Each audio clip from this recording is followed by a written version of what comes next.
जय हिंद दोस्तों। तो आज हम कर रहे हैं प्रैक्टिस सेट 16 जो एनटीपीसी के लिए चला रखे हैं नवीन सर, उसका रिवीजन। तो शुरू करते हैं। अगर आपको इसकी पीडीएफ चाहिए तो आप जो है टेलीग्राम चैनल से जुड़ सकते हैं हमारे। तो शुरू करते हैं। अनलेडी लाइफ जो है किसकी किताब हो जाएगी? यह जो है राधिका वाज के द्वारा लिखी गई है अनलेडी life. Boy can not cry जो है किसकी हो जाएगी? मेघना पंत जी के द्वारा लिखी गई है बॉय कैन नॉट क्राई। फिर बात करें जो द बेंच किसकी हो जाएगी? मेघना मार्कल जी की हो जाएगी। द बेंच मेघना मार्कल जी की हो जाएगी। वही ब्रुंट शुगर जो हो जाएगी अवनी दोषी की। नेक्स्ट हमारे पास है लॉकडाउन लैरिस जो है किसकी? संयुक्ता दास की हो जाएगी। और पैलेस कॉल्ड होम जो है प्रीति सेनोज की किताब हो जाएगी। और नेक्स्ट किताब है हमारे पास cracking the code my journey in Bollywood, ये आयुष्मान खुराना की हो जाएगी। आप आधा नाम याद रख लीजिए, my journey in Bollywood Ayushmann Khurrana. 400 days जो है चेतन भगत की हो जाएगी। भाई your best day is today ये हो जाएगी अनुपम खेर जी की। बैड मैन जो हो जाएगा Gulshan Grover. Romancing with life जो है देव आनंद जी की हो जाएगी। वहीं जो है बैचलर बेड जो है तुषार कपूर की हो जाएगी। द किसिंग ऑफ लाइफ जो है इमरान हाजी की किताब का नाम हो जाएगा। और प्रेगनेंसी बाइबल जो हो जाएगी करीना कपूर की। अनफिनिश्ड ये हो जाएगी प्रियंका चोपड़ा के द्वारा लिखी गई है। नेक्स्ट हमारे पास है कुछ घरानों से संबंधित जो है क्वेश्चंस। विजय किचलू किस घराने से संबंधित है? ये आगरा घराने से जुड़े हैं। कौन? विजय किचलू। आगरा घराने के अगर संस्थापक की बात करें तो वो जाएंगे हाजी सुजान खान। हाजी सुजान खान किसके? आगरा घराने के हाजी सुजान खान। अन्य जो है आगरा घराने के जो अगर हम बात करें तो हो जाएंगे ललित राव, फयाज खान, लताफत हुसैन खान। अगर हम इसको ट्रिक ऐसे याद करें तो ऐसा करते हैं, जब आग आग लग गई, किस में लग गई आग? लतों में लग गई। लते कपड़े को बोलते हैं। तो उस सारा हुसन जो है सूझ गया। हुसन क्या होगा? सूझ गया। तो किसके आग लग गई? सार लतों में आग लग गई। जो किसके लगी? तो अगर कपड़े जलेंगे तो हुसन क्या सूझ जाएगा ना। किसके लगी? वो ललित के कपड़ों में आग लग गई। इस तरीके से भी हम याद कर सकते हैं। नेक्स्ट हमारे पास है भिंडी घराना। तो छज्जू खान ये बड़े नाम है दोनों, और लता मंगेशकर जी ये दोनों जो है भिंडी घराने से संबंधित है। इनको आपको स्टार मार्क कर लेना है लता मंगेशकर जी को, जो एक ये बड़ा नाम जो है इसमें है। नेक्स्ट हमारे पास है प्रधानमंत्री रोजगार सृजन कार्यक्रम की शुरुआत कब हुई? ये 2008 में हुई। फिर नेक्स्ट हमारे पास है पीएम रोजगार प्रोत्साहन योजना 2016 में। अब इसको ऐसे याद कर सकते हैं कि रोजगार के जो सृजन कार्यक्रम 2008 में चला, उसके 8 साल बाद उस रोजगार को बढ़ावा देने के लिए कोई प्रोत्साहन योजना चलाई गई।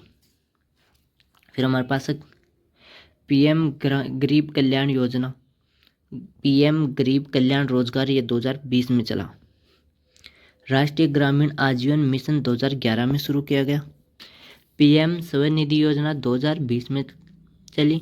पीएम कौशल विकास योजना जो है वो 2015 में शुरू की गई। वही अगर बात करें मुद्रा योजना 2015 में हो जाएगी। और पीएम गति शक्ति योजना 2021 में। वही जो है पीएम किसान निधि योजना 2000, पीएम सम्मान वाली जो है 2019 में चली। और पीएम कुसुम योजना 2018 में चली। ये भी आपको याद रखना, ये पहले हो चुके हैं। भारत का पहला रक्षा इंक्यूबेटर जो है कहाँ पर स्थित है? वो कहाँ पर स्थित है? वो हो जाएगा हैदराबाद में। पहला इंक्यूबेटर कहाँ पर हो जाएगा? हैदराबाद में। इंक्यूबेटर होता है मिसाइल डेवलपमेंट केंद्र, जहाँ पर जो है मिसाइल परमाणु बनाए जाते हैं। वो कहाँ पर? पहला भारत का हैदराबाद में। अब है NW1 यानी नेशनल वाटर हाईवे नंबर 1। तो ये हो जाएगा गंगा नदी पर, हल्दिया से जो प्रयागराज को जोड़ता है। नेशनल वाटर हाईवे नंबर 2 की बात करें तो वो ब्रह्मपुत्र नदी पर सादिया से धुबरी तक हो जाएगा। और नेशनल वाटर हाईवे नंबर 100 यानी 100 की बात करें तो ये तापी नदी पर, ये महाराष्ट्र और गुजरात को जोड़ता है। नेक्स्ट हम चलते हैं आगे। भारत का पहला विद्युत भारत का पहला परमाणु विद्युत स्टेशन ये हो जाएगा तारापुर महाराष्ट्र में, 1969 में खोला गया। अगर बात करें भारत का पहला रिएक्टर, परमाणु रिएक्टर, तो 1956 में अप्सरा हो जाएगा। ये अप्सरा 1956 में। भारत का दूसरा परमाणु विद्युत स्टेशन राउतबाटा हो जाएगा जो राजस्थान में है। भारत का सबसे बड़ा परमाणु विद्युत स्टेशन हो जाएगा कुंडनकुलम तमिलनाडु वाला। फिर है हमारे पास अनुशीलन समिति से कौन कौन संबंधित है। तो अनुशीलन समिति जो है बंगाल का प्रथम क्रांतिकारी संगठन का नाम क्या है, अनुशीलन समिति। बंगाल का प्रथम क्रांतिकारी संगठन का नाम अनुशीलन है, जिससे जुड़े हुए जो भूपेंद्र नाथ दत्त, बरिंदर कुमार घोष और जतिंदर नाथ बनर्जी। वही अगर बात करें सलीम चंद्र, सतीश चंद्र और पी मित्रा, ये सभी अनुशीलन समिति से जुड़े हुए। इसकी स्थापना 1902 में की गई। फिर अगर ढाका अनुशीलन समिति की बात करें तो ये 1905 में पी.बी. दास जी के द्वारा इसकी स्थापना हुई। फिर हमारे पास है नेक्स्ट दिया गया है मोहन सिंह भाकना 1913 में संयुक्त राज्य अमेरिका में भारतीयों द्वारा स्थापित गदर पार्टी के पहले अध्यक्ष थे।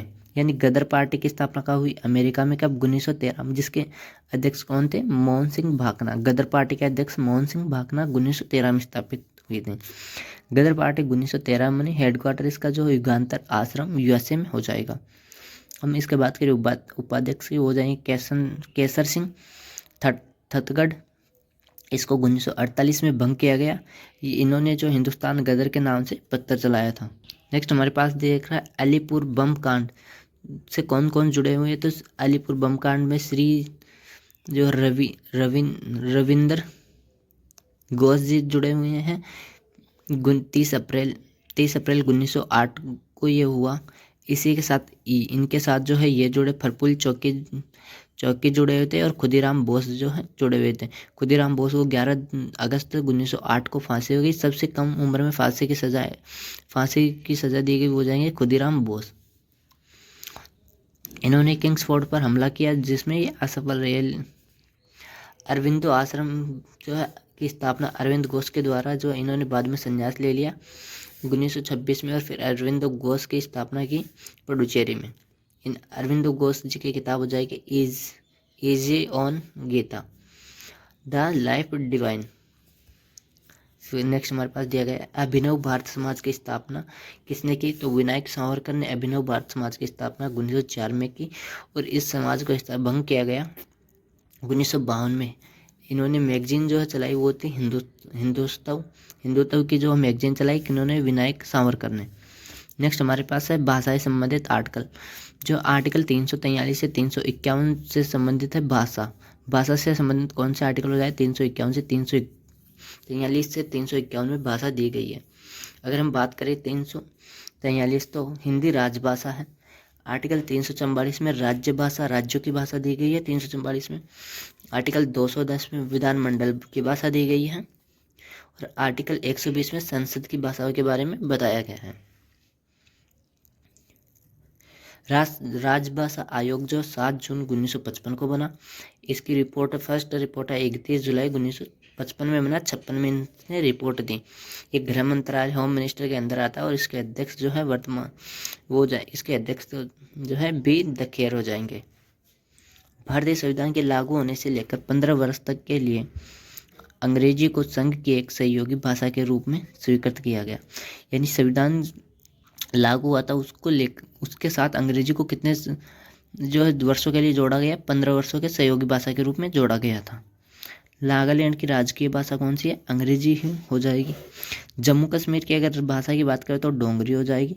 बोडो कहाँ की भाषा है, असम की हो जाएगी। कोंकणी आप सभी को गोवा की दिखेगी। जो है तुलु जो है कर्नाटक की भाषा है और कोक बोराक जो है त्रिपुरा की हो जाएगी। लेप्चा जो है सिक्किम की ये भाषा है। आओ भाषा जो है नागालैंड की हो जाएगी। अब नेक्स्ट हमारे पास क्वेश्चन दिया है मदुरई शहर जो किस नदी के, यानी कुछ शहर दिए गए जो किस नदी के किनारे स्थित है। तो मदुरई शहर जो आप सभी को पता है वेगई नदी के किनारे स्थित है। अब तिरुचिरापल्ली तमिलनाडु में जो है एक कहाँ पर स्थित है, किस नदी के किनारे, कावेरी नदी के किनारे स्थित है तिरुचिरापल्ली। अयोध्या जो सरयू नदी के किनारे स्थित है।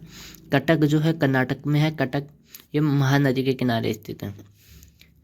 जौनपुर जो है गोमती नदी के किनारे स्थित है और लखनऊ भी गोमती नदी के किनारे स्थित है, ये आप सभी को पता होगा। हाँ, अगर हम बात करें गोरखपुर तो ये राप्ती नदी के किनारे स्थित है। फिर वहीं अगर बात करें कलकत्ता जो है हुगली जो है कलकत्ता की हो जाएगी। तो यानी कलकत्ता किस नदी के किनारे, हुगली नदी के किनारे। हैदराबाद जो है मूसी नदी के किनारे स्थित है। विजयवाड़ा जो है आंध्र प्रदेश का कृष्णा नदी के किनारे स्थित है।